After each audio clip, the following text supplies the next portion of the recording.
Ladies and gentlemen, welcome back to the Kerbal space program. I'm here today to test out a little concept that was brought up during the Kerbal Polar Expedition 3, which was this charity livestream event we did, and succeeded in raising currently over $18,000 for charity water. But the concept itself was of a different way of designing a vehicle to get to the North Pole. It was Scott Manley that brought this up. We might as well go in the same save file, I suppose. Scott Manley had this idea about bikes. And before the event actually started, I had a lot of people commenting saying, you should do a bike to the North Pole. And I initially just thought, oh, they're trolling, right? They've got to be kidding. I mean, a bike? Come on. We're travelling over massive long distances and over rough terrain. We need the stability of four wheels. And apparently, according to Scott Manley, who is a pretty reliable source of information, having four wheels actually tends to make your vehicles less stable in KSP. And if you could consider the effect that reaction wheels have on keeping spacecraft oriented, in that having tons of them means that you do not move because you have enough force and enough torque to keep you pointing in one direction, I reckon wheels could actually be a very, very good idea. So this is what I want to test out today. I want to see... Ooh, hello new parts. I want to see... I haven't played this game for a while. At least not building stuff like this. I want to see what effect that will have. So that's it. I'm going to try and build a bike, and I'm going to test how it goes, and I guess you will experience this with me, if all goes well. Now there's actually a feature or bug or whatever you want to call it that I would like to test out, and that is something that we made use of during the KPE3. Oh, that doesn't work anymore. That's a shame. Something that we made use of during the KPE3, which was using these engines, the Rapier engines, in order to influence the center of mass. And if you allow me to demonstrate, center of mass with and center of mass without, you see that it actually projected beneath the vehicle when you point them upwards. So I'm going to make use of this to hopefully increase the stabilization of the bike. Not that it really improves the aesthetic, but it's not really aesthetic that we're going for today, I don't think. So it ought to have some effect, and whether that is a good effect or not, I guess we will find out. Or whether it's a noticeable effect, I suppose. Okay, so I've got my wheels mounted beneath my craft, and what is starting to look like a motorbike? Maybe? I don't know. I'll tell you what, I'm really tempted to put on, like, some wings or something. No, not like that. Like a spoiler, you know, something to push it down into the ground. I mean, we already have a low center of mass, but if I could just do... Yes, perfect, why not? Yeah, of course, this would be the best bike. Something to that effect, something to push the center of lift downwards. I don't know if it's necessary, it might actually end up just being more trouble than it's worth, I suppose. Turn upside down, maybe. No? Oh, I don't know. We'll probably just do a test run without and see how it goes. I do need electricity. That is a thing that I would have forgotten if I wasn't fantastic at building these crafts. I'm actually terrible at building crafts. I really am. Have you seen the designs for the KPE buggies? My god, people. You do not realize.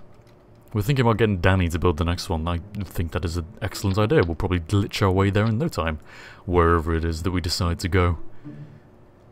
I mean, this is a motorbike, isn't it? This is a bike. It's got two wheels. I tried to line them up as centrally as I could. Center of mass is kind of low. Could try this, maybe?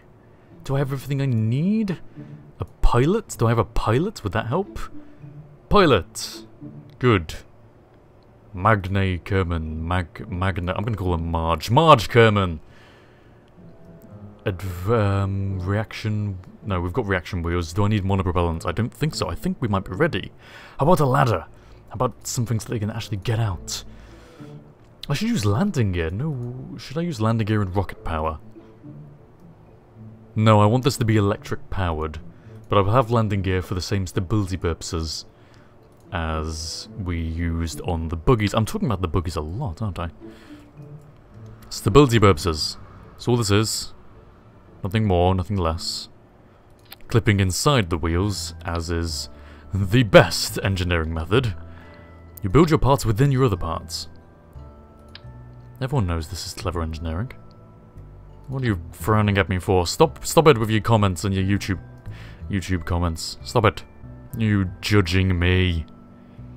Alright, here we go, launching the bike, Mark 1, and immediately I put on the SAS, and I guess we're gonna time warp to morning to begin with. Now, Scott Manley mentioned that when he was testing this, he went to the end of the runway, or something to that effect. I'm hoping to go kilometers and massive distances. I've got my SAS on, do not need any throttle, and off we go. And off we go. Come on, forwards, wheels, what is going on? Why are we not going anywhere? Oh, hello! Oh dear. How do we... Wheels... Flight mode?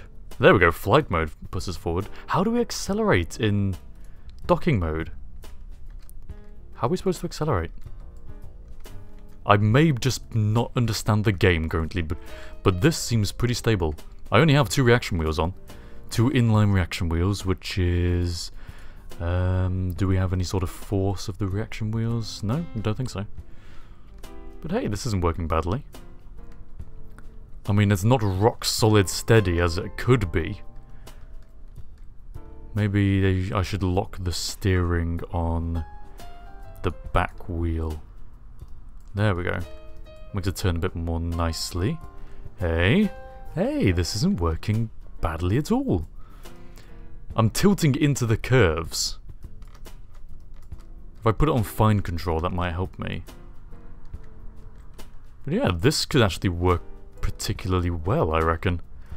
This is not a bad little design. I wanted to tilt into the curves by itself, though, is the problem.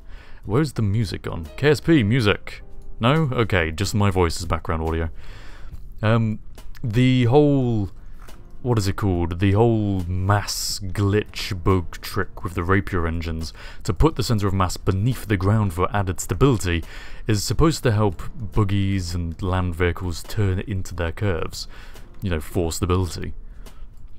We're not getting that effect here, probably because the center of mass isn't low enough, I suppose. But other than that, I mean, it's working nicely. Only room for 1 Kerbal, of course. Oh, look at that! This would work well with the Oculus Rift. I might do that. Shall I test this in the Oculus Rift? I'm gonna see if I can actually set this up and work it in the Rift again, and I guess I will get back to you. So, for those of you who don't know, I do indeed own an Oculus Rift Development Kit 2, and I do apologise, of course, for the pretty terrible quality of the video footage. You can see my stupid face in the top right hand corner. The reason for the stupid quality footage right now is because I have used a third-party application called VorpX.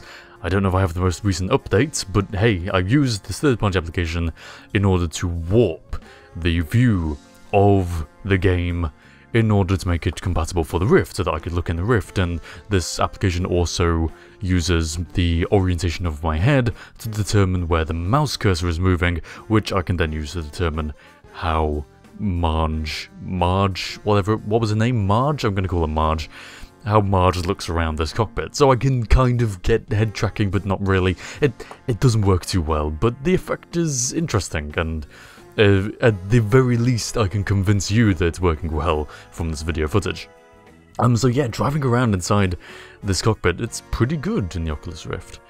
You will notice that in the video footage, again, there's this, it's called Chromatic Aberration. You can notice like rainbow colours on all the edges of lines, of straight lines and buildings and things. I might actually be able to get rid of that particular graphical distortion. I just forgot to enable a particular setting in VorpX. So next time I will do something like that. But not today, because today I've crashed and burnt horribly. Even though it's a third-party program and KSP doesn't technically work with the Rift and everything, it's still pretty... It is still fun to do in the Rift. Oh, and our craft does indeed still have a reaction wheel attached, which is allowing us just to spin around randomly. But yeah, I just wanted to try my bike in the Rift because I thought it would be fun, and it was quite fun, but I suppose we will momentarily get back to just regular footage. I might do more KSP Rift videos. I think of some interesting challenges and give them to me, and I will think of something cool to do with the Rift. But setting aside the Rift, we're going to carry on with our initial goal. Did we ever really have a goal? Testing? Maybe testing is the word. I'm going to try and drive a bike and see how far it can go. So this is the exact same design that we were using both before I put on the Rift and whilst I was wearing the Rift. It only has 2 reaction wheels on it, and from driving it, I mean, it doesn't work too badly. You can see it right now. This is on 4 times accelerated video, and the time warp is now, or briefly was for a moment then, 4 times accelerated as well. And it's pretty stable. You can see it's pretty smooth ride.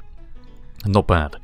But it does require a certain degree of nannying. Is that the right word? I do not know. I have to keep it stable, right? 2 reaction wheels, meaning that I can't just lock SAS in one orientation and be like, keep this orientation, and it'll just stay there and be fine. And in fact, as soon as it stops being fine, then this kind of thing happens. You know, all it takes is one slip. You've got 2 wheels, 2 of these rubbish tyres aligned, try to get them as far close to the middle as possible, and if they for a moment slip out, then the reaction wheels simply aren't strong enough to keep it in the right direction, or just the joints themselves are pretty weak so it doesn't work particularly well, and you get all sorts of different manners of crashes and explosions and really lovely fireworks to watch. But of course I can't let this stop me, so if it's reaction wheels that are the problem, I'll just add on more reaction wheels. I don't know why I placed them there. I think putting them on the base, my thoughts at the time were like, ooh, stability from having a really low center of mass, so anything I add on to this I want to put it as low as possible. Obviously, inevitably, some of them break off at the immediate, or some of them break off as soon as I try to climb a hill, and then as we carry on going we'll see that things don't turn out too well for those either. So apart from the stupid placement of the SAS, putting that aside, it still doesn't work, really. I didn't notice any extra stability, and I had 4 extra of the little ones, which I think should have been some amount of extra torque. And yeah, I would have just given up there. I'd just be like, meh, there's not really much more I can do without going over the top. And then I realised, this is KSP!